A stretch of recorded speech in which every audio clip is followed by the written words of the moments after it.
Hogan knows the truth. That was something along the lines of the title card for this episode. Hogan reveals his true colors. Obviously not black, because but yeah, Hogan reveals himself. Is he the third man in the band? Because we can't call it the NWO for legal reasons. Is he the third man, Ash? Is he? Not today. No. He Just will be, though, let's be honest. yeah, he will. It's It's Hogan. happening. It is happening. I just side note, watching this series, right? Watching these impacts, it's very funny seeing like Hall and Six Pack. Hall is a bit weird because I feel like dreadful watching him. Like you have that sort of like remorse. Is it remorse, guilt? Because you're like, I is think I imagine it's more like. I mean, it sounds a bit more brutal, but it is probably just secondhand embarrassment. yeah. I'm watching him and I'm like, Where you know that Hall's not in a good place, yeah, like Six and Pack. like he shouldn't even be on TV. Yeah, it's that kind of thing. It's incredibly sad, and I don't think he lasts long in this era of TNA. I don't think so. If you don't know how Scott Hall's TNA run basically works or worked, obviously it doesn't really work anymore. But if you don't know like how it works, he basically showed up in '02 on the first TNA, like because obviously WWE released him from the Plane Ride of Hell incident. They released him, he left, and then he showed up in TNA. He's here and he fought Jarrett, and then I believe, fucks off, and then he returns. He returns like around '04, aligning himself with Jarrett, and then you have Nash who turns on I was going to say Jarrett, who turns on Hardy, and then you get the Kings of Wrestling, not Hero and Claudio Castagnoli. You get the Kings of Wrestling, Jarrett, Hall, and Nash, and then he makes sporadic appearances because whenever Nash would need a tag partner, they'd be like, "Oh, Hall is coming," and then "Oh, we couldn't be here," Ugh. And then obviously, recently the last time, and I might be forgetting some time periods because I haven't really watched much of 2009 Impact. But from memory, the last time Hall, before he shows up in 2010, the last time Hall would have been like here, is when you probably know the infamous what I'm going to talk about. But obviously there was a match where it was going to be Angled, Styles, and someone else versus Nash, Joe, and Hall. And famously, Joe punks out Scott Hall, calling him a punk. You punked out, you missed out, and we break our asses for you, people like you who don't pay respect. Which obviously, if you follow what Nash says, Nash then backstage sucker punched. I think he said he punched or he just confronted Joe because he said that was a line he crossed. But yeah, and he's here now, is Hall. So, and we see for the majority of this episode, him and Pac are sneaking around. Six Pack, I should say, are sneaking around because they're not supposed to be in the building, but they are. Ooh. It's just I mean, even his current time in TNA, he doesn't make it past June. yeah. Um. Because I mean, that's a sad thing with Scott Hall, right? Because you look at all of his it's all of his legal issues are basically shit he said or did whilst drunk. Essentially. He Like, seemed he was arrested for being drunk. He was arrested for like a domestic violence thing while drunk. Why was he removed from this place? Because he said some horrendous shit while drunk. So yeah, it's just a unfortunate like, case of addiction, really. I don't like again. I don't want this to be us making fun of Hall or anything. We genuinely are not trying to make fun of him. It's It's out of love and it's a out shit of love, show. yes. It's different to say compared to Hardy, Jeff Hardy, because if we cover Victory Road 2011, it slightly will be making fun of him, but won't really. It's the kind of like we're doing it out of love for Hall, but it is like just sad to see. It's that sad thing because what many people don't know, it's wrestling can make or break you, and it ultimately broke Scott Hall and people like Jake the Snake Roberts. But Jake the Snake's doing fine nowadays. I mean, He to be fair, I don't think it was just Russell that broke Jake, but yeah, yeah. Um, I still, side note, just on Jack, I still feel bad that everyone quotes that 21 promo. Like, he was not in a good place there. Why are we quoting this? Like, he was not in a good place, lads. Can we just forget it? Can we just forget you want to play 21? Can we? Um, but Can I say yeah, I also very vividly remember you referencing it a ton as well. Not for a while, to be fair. yeah, Not for yeah, a while, but yeah, yeah. No, no, I know. I did. I will admit I did reference it, but like, yeah, I want it to be forgotten. Really, it's just like the thing where you go, do you just say, "Hey, Kurt Angle, remember when you were all drugged out your mind in TNA? That wasn't at the peak of your career." And he goes, I fucking hope not." Like, what do you mean? Of course it wasn't. Like I was. Ugh. Um, Same thing with just anybody like Dustin Rhodes. You really go to Dustin Rhodes, you say, "Haha, Black Rain." Like, no, you don't. Just fucking start reminding people of the shit times. But like, I don't know. Look, it's a weird thing where it's somewhat cool that it happened, but obviously it just kind of, it's. I mean, each time a wrestler returns after their prime, it's just you don't really know what you're going to get with it because it's a whole industry based off ego and bravado. you know, there's a whole industry where you are the ticket, you are the item that draws, you are the item that sells. They aren't selling you on the person; they're selling you on the character. And some people can't really uh can't really differentiate themselves from the character they they can't portray. differentiate themselves from the character. Looking at Ric Flair, it's just kind of it's just a shit show. It's not really. It's just a very toxic industry, really. It's not Yeah. really the place to be. I mean, Um. I think it was. I remember like Joe Hendry, who was doing a bit of content. I think it was what he was doing, like Cultaholic Straight to Hell, and Joe Hendry would always be pretty content by being like, "Guys, the most interesting bit about wrestling isn't even the wrestling; it's the bit out, it's the bit behind the scenes. Like, we're all egomaniacs." So Um. But yeah, that's just like I just want to say about Hall. That was just a little piece I wanted to give about Hall. Yeah, he's looking But at yeah, so Hall. we feel bad for him, but we're No, not mocking him no, because it's not like haha alcoholic. It's just no. like you feel bad because he's clearly not in a good place. Yeah, yeah. And like I don't know, he could have been in a good place at this time. I generally don't know. I'm just looking at it from my lenses, which is telling me he does not look. I mean, at this time, he's not in a good place. Yeah, okay. I don't know because it's a blind spot for me. But yeah, Hall and Pac are like going around trying to sneak into the arena. Ooh. And obviously Hogan cuts a promo. He opens every fucking week. He cuts a promo. I don't know what he really. 35K in the bag. Yeah, yeah. We found out Hogan gets paid fucking 35K per appearance, which earns him 2 million a year. And you wonder why AJ Styles, Samoa Joe, Daniels, Kazarian, fucking half the roster left, lads. You wonder why. Um, but yeah, Hogan basically comes out and he's like, "Brother Jack, I did not do anything. Brother Jack, dude, love, brother, dude, love." That's what he basically says. Eric Young comes out and he's like, "Look, Hogan, you're great, but I'll fight the band." And then Hogan's like, "You can fight him outside, brother Jack, brother Jack, brother Jack, dude, brother." And that is basically his promo. He brings up brother dude, Jack, love like 600 times in this promo. Um, Basically me when I was covering Strictly, and I was saying, oh yeah, it was good. That's Hogan's go to.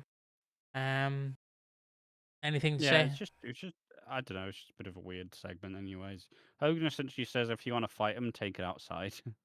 Yeah, Which, brother and Jack. it's the fact that fucking like Six Pack and Hall are fucking having to scramble to the outside. They are trying. Like I don't know how shit your security is, but they get in every week. So tighten up that fucking security, you dickheads. I mean, they're at Universal Studios. They're too busy at the Hulk ride. Is the all security or the Shrek land? Shrek. But they get in every week. They get in every week whenever anybody calls them out. I mean, at the end of the episode, Hogan just lets them in. So, anyways, continuing on, our first match is D'Angelo De Niro, the Pope. Obviously not Pope Francis. He could have been the Pope if he wanted to, though. takes on Orlando Jordan in an eight card stud tournament qualifying match, and obviously the Pope wins. Um, This match was actually pretty fun, honestly. I actually enjoyed this match a good yeah, bit. it's actually It wasn't decent. anything wild. It was just a good battle between the two. Um, it's them trading wins. I'm pretty sure Orlando Jordan beat him. Probably last week. No, no, But last when it or 2 weeks ago, I don't know, roughly. yeah. He beat Um, him. He beat him once. um, I, I don't know how I'm gonna make this joke, but I'll try. Matt Morgan next tackled suicide. Oh, Um, I was gonna keep talking about the match. oh, go ahead. Sorry. No, I didn't know you had more. interrupt him. No, it was pretty good. I enjoyed it. Like I said, it was. I thought you were like looking up when he like the previous match they had whether he won. But yeah, I'm pretty sure like it was good fun. Honestly, I'm surprised. Like, I still I don't entirely love the Pope. Like the Pope is he's all right. He is a character. That's really the main drive of the Pope, and his in ring is pretty garbage. His finish is pretty garbage.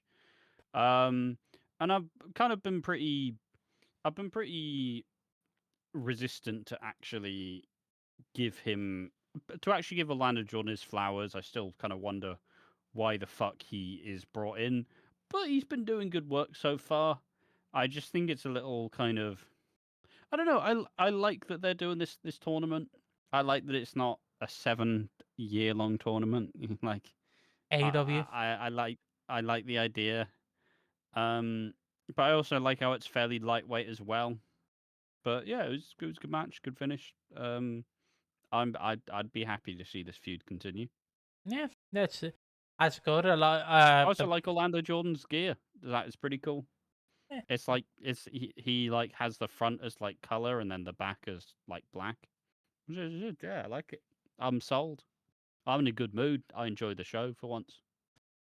yeah. I thought it was a decent match. Honestly, I'd agree with you. It was like very okay. Battle of the shit finishes though.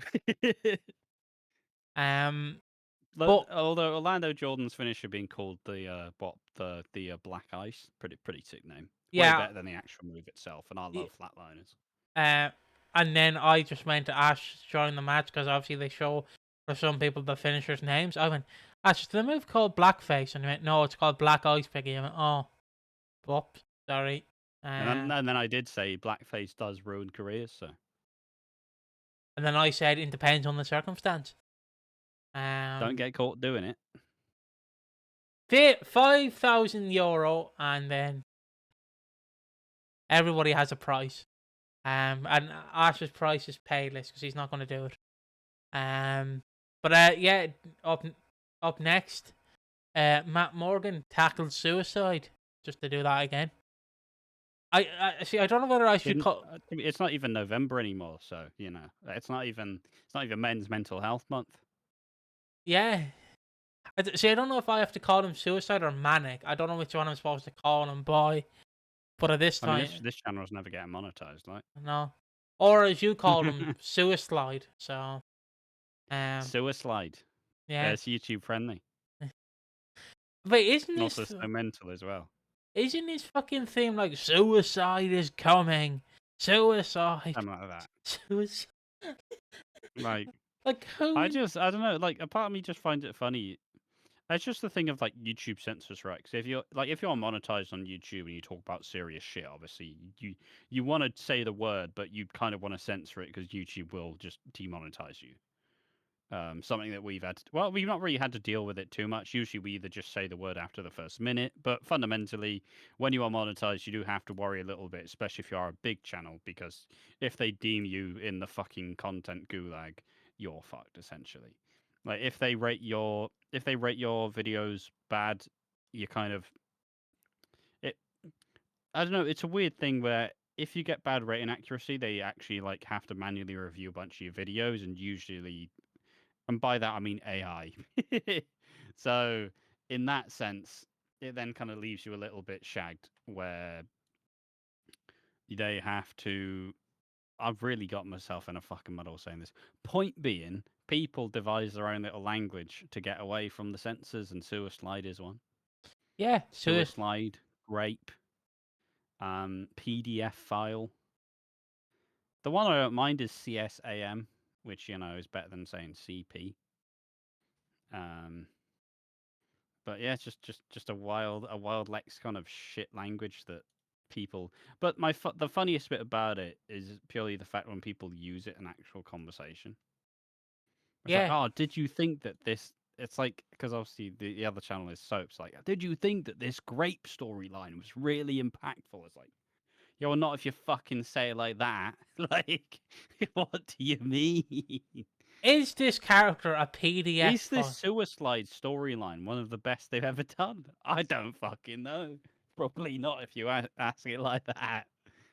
I mean, it's like when we get fucking, it's like when we have to cover certain angles, like certain things, because obviously we cover soaps on the main channel. So like, if you like, we can't say the word, but this character gets hurt in this episode. This character is a PDF file. This Uh, person has taken a trip down under, 6 feet down under. Like, what does that I, even mean? I just, To be yeah, fair, we don't even need to do it anymore. We still do it because of habit. yeah, we just do it in the first minute because we don't want to be like, this person was fucking, you know what. But yeah, as I was But yeah, saying, we're all just shooting our shot to the mighty algorithm gods. yeah, exactly. I say that this channel's going nowhere, and I have no idea what we. I like how for the other channel, it's like, yeah, we actually have a plan as to how to grow, and for this channel, it's like, meh, who the fuck cares? I just put this as two idiots rambling about wrestling. Really, Yeah. that's how I build it. But yeah, Matt Morgan tackles Suicide. He defeats him. It's just the kind of funny bit where it's like we could actually make proper wrestling videos and actual wrestling content, but who do that? Who would do that? Bunch of knobheads. Yeah. That But that requires actual effort. We just watch the show and say it was shit for yeah, 20 minutes. yeah. But yeah, Matt Morgan hits Suicide with a kick, with his bro kick. The The blueprint. the blueprint. He defeats him, and No, then the carbon footprint. My bad. sorry, the carbon footprint, and then we go backstage. Angle and Anderson are talking, and Anderson's like, "Don't get in my way, Angle." And then Angle's like, "I'll snap your ankle, bruv." I don't know why he's well Ospreay. "I'll snap your ankle, dude." Like, okay, and then he just goes up to him and goes, "Snap." Um, to which Ash responded, "Crackle and pop." Um, and then Anderson, Rightfully so. But it's gets also like Anderson's. He's just being like a petulant child because anytime Angle turns around, he's like, "Bleh, bleh, bleh, bleh, I hate you." Just doing all the doing all the faces you make as a fucking dickhead teen. Like, oh yeah, yeah. It's just fucking act like a petulant child. That's what he's doing. and then obviously he lowers the microphone. He brings it to him and he goes, "Anderson, Anderson." That's what he does. Yeah. So yeah. And then the next match is Doug Williams takes on the Amazing Red. Um, and Doug Williams wins in a fairly decent match, I want to say. Yeah, it Uh, was actually once again it was actually quite good. Did enjoy it. I Well, think, it's a nice balance of styles because just because of the fact that Amazing Red is obviously tiny, yeah, like he does actually have to like dig in to try and beat these fucking guys.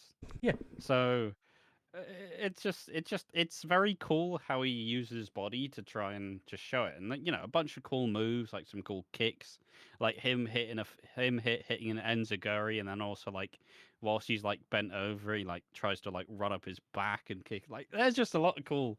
It's just a nice little cool small match where and also Doug Williams just sound as fuck like classic technical, slightly not even a powerhouse, but against Amazing Red, he's like a fucking absolute fridge. So no, it's actually pretty good.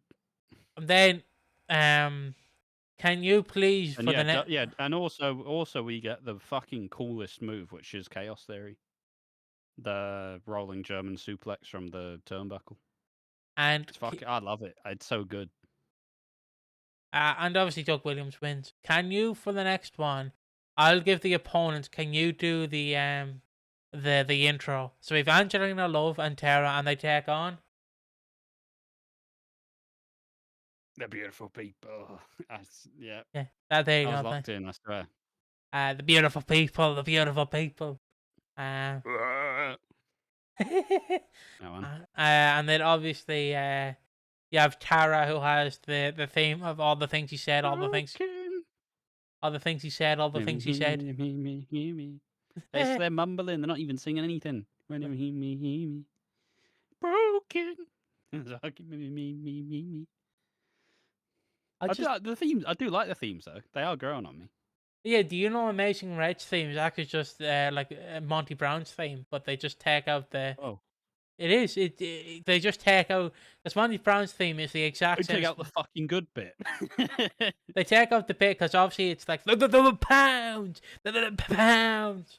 Like I'll put it up after it's fake, like because obviously Monty Brown's like has the announcers. Am I just WWE pilled? I thought his theme was like a fucking like it's going down, down that one. No, that's his WWE theme. Ah, His I'm TNA WWE theme, pilled. his TNA theme is the Amazing Red theme, but they Oh add yeah, because no, they didn't they do Down with the Sickness, but shitly done. yes, and that's Amazing Red's theme. Yeah. All Um, right. I'll listen in. because obviously Monty Brown's is they have like the down with the sickness beat, but then obviously the announcer going the pounds, pounds, pounds, and then Amazing Red is just that theme, just without the pounds, you know. So it's, yeah, you get it. But yeah, and on this, the beautiful people take on Angelina Love and Tara, and the beautiful people win. And we're still waiting for Angelina Love's heel turn, which is probably happening at Against All Odds. Um, Yeah. and then Angle, no, it's after this. Never mind. Kurt Angle.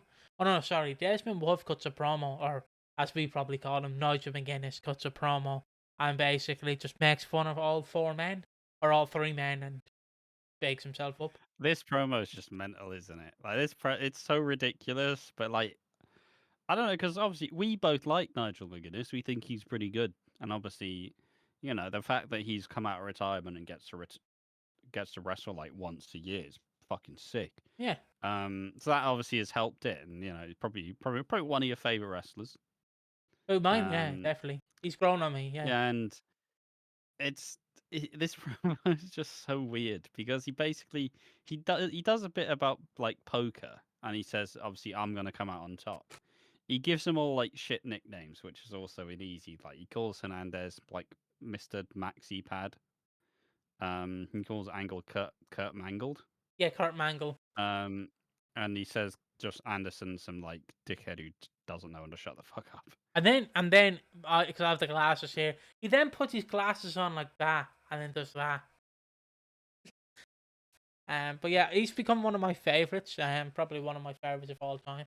I watched this match with Zack Sabre Jr. live before I had an anxious panic attack. I had to leave, but I watched that match and I loved it. It was probably one of my favorite matches I've ever seen live. Up there with probably Punk and Joe at All In 23. Um, and just for a spectacle, Randy Orton versus John Cena at Backlash 25. Um, and one of the worst matches I've ever watched live. I don't have one because I can't really think of what happened at All In 23 or Backlash 25. But yeah, there you go. Continuing on. Yeah, so Angle and Anderson defeat Yeah, but point being, it yeah. is a very funny.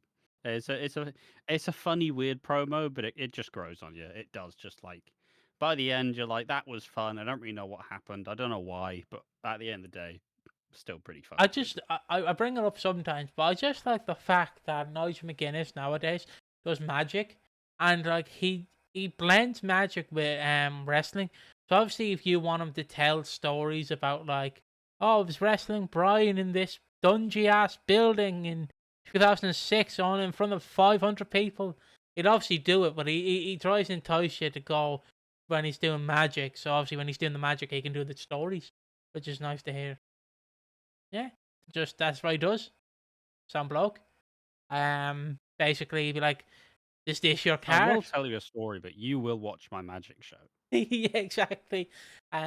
Because my favorite bit is, and I love Nigel McGuinness, is he's interviewed by Chris Van Vliet, who does a fantastic interview with him.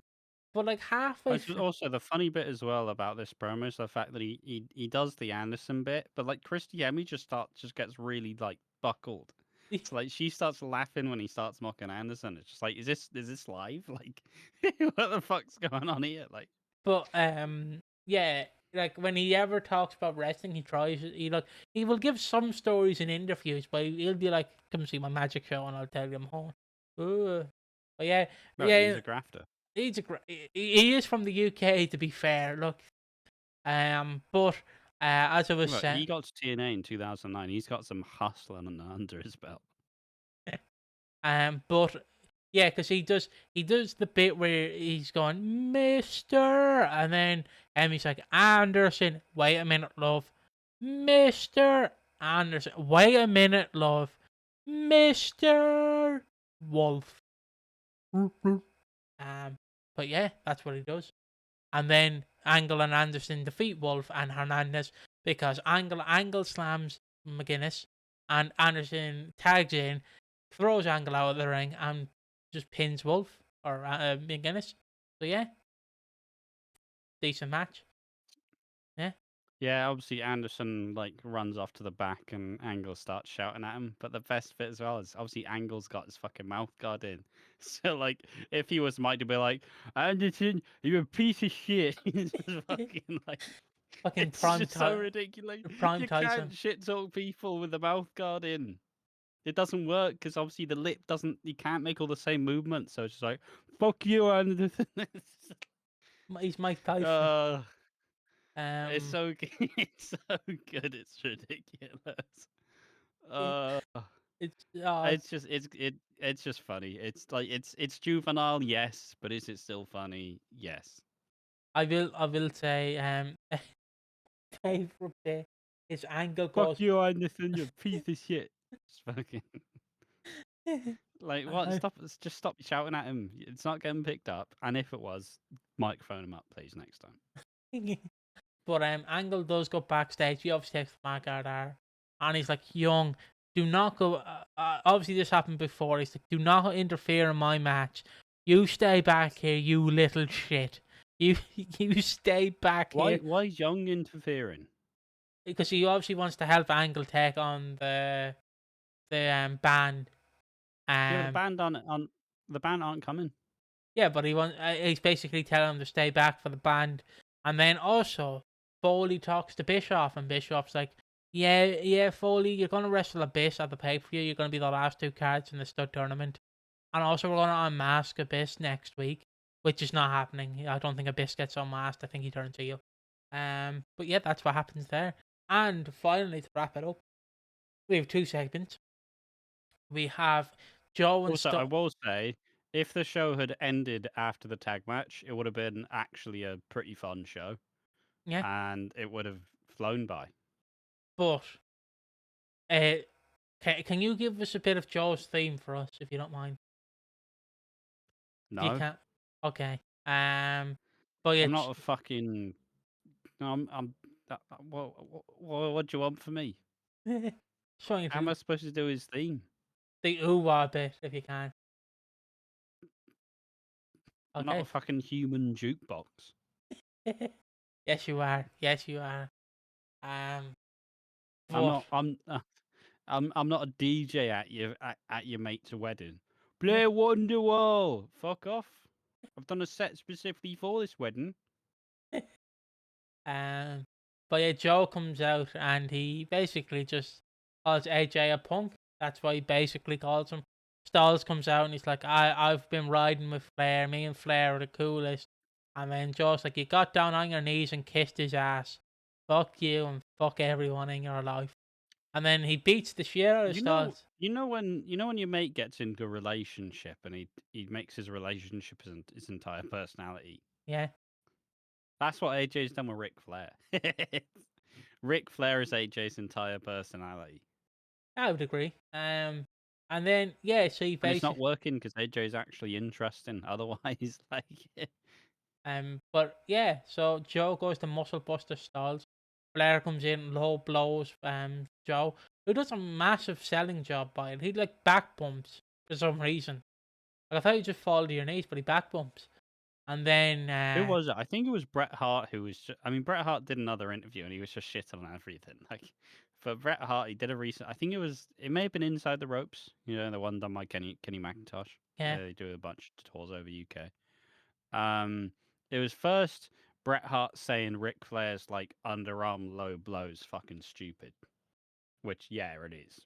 Um, it was also him saying I can't watch modern wrestling anymore. It's too fake, which is also if anybody's allowed to do it, it probably is Bret Hart. Like, it was just everything. He just hates everything and everyone, really.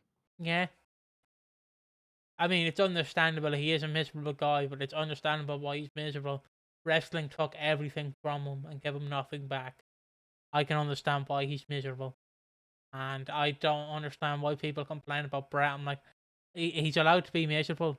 Like, I've told you off camera, and I'll just tell it again. Wouldn't you be depressed if the three main topics everyone brings up to you in every interview you do is reminding you of the three worst things that happen in your life?